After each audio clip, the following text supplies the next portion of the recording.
The last session was very interesting, but they slightly overshot the time. I hope that we can keep to the time with your cooperation and with the cooperation from the audience. I hope we will be able to keep to the time. Our session basically is to talk about connectivity and infrastructure. And as you all know that we will have the keynote speaker will maybe speak about 15 minutes or so, others maybe 10 minutes each, and then towards then hopefully we will have time for some interaction with the audience. Well, just by way of introduction, why are we talking about connectivity? We human beings like to be connected to our friends, to our family, to the neighbors, acquaintance, and so on. We like to see, we like to talk, we like to interact, and we like to stay together. And family grows into neighborhood, neighborhood into villages, villages to towns, towns into cities and what. And we add roads, bridges, places of worship, community places. All this make for the minimum infrastructure that we require to live. And we also create businesses to buy and sell, to connect, and to source, and to supply. And when the business grows, naturally, we need more infrastructure to import, to export, to travel, to expand.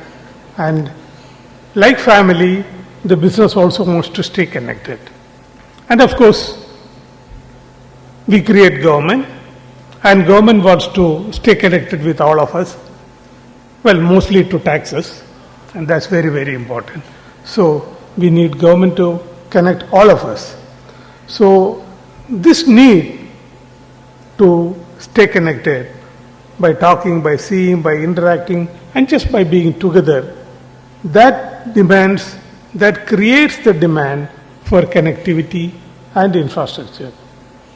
Infrastructure by way of roads, bridges, water, power, phones, internet, airport, seaport, railway stations, stadiums, commercial factories, whatever you name it.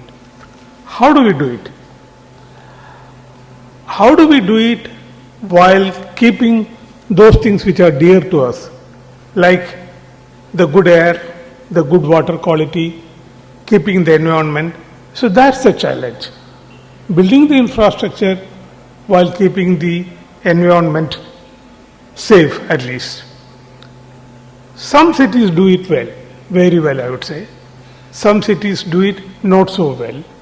Trivandrum is somewhere in between. We'll do something very well, something not so well. Today we have a panel to discuss mostly about all these things and maybe a little more than that. I would like to just start or set the ball rolling by talking about one single project which we believe will be a transformational project for Trivandrum that would change the whole landscape of Trivandrum. Others may be also covering about that a little bit. As you are all aware, we are creating this 80-kilometer long new outer ring road from Balaramapuram to beyond Attingal. Now, on either side of the road, that's almost moving forward. Government of India has already cleared, the preliminary work has already started. On either side of the road, about 5 kilometers in depth, that's 80 into 5 on either side, that will make about a 400 square kilometer new city, which is a transit-oriented development, a new satellite city. This is the outer area growth corridor. Now, what is special about that is the government of Kerala is coming out with a new legislation for that, a Special Investment Region Act, because this area will be a special investment region, which of course, if successful, they can replicate elsewhere. And there's a master plan which has already been prepared for this entire 400 square kilometers. And to begin with, there's going to be a seed development area about 25 square kilometers, which where most of their theories and plans will be tested first before rolling out to the rest of the area. And to acquire the land for that, they are not going for the conventional way. Of course, there will be a combination of the conventional method, but they will be also using the land redevelopment or land pooling. And a new law is coming for land pooling in Kerala. We don't have a law, we have certain sections of the land pooling in the Town and Country Planning Act, but a new law is coming for the land pooling also. So, this is basically a state government initiative, but the central government has recently announced creation of new 8 greenfield cities, totally greenfield, and they have started a kind of a challenging round to identify the preparedness of the states for that, and I believe this SIR Trivandrum is probably one of the forerunners to back that project. So,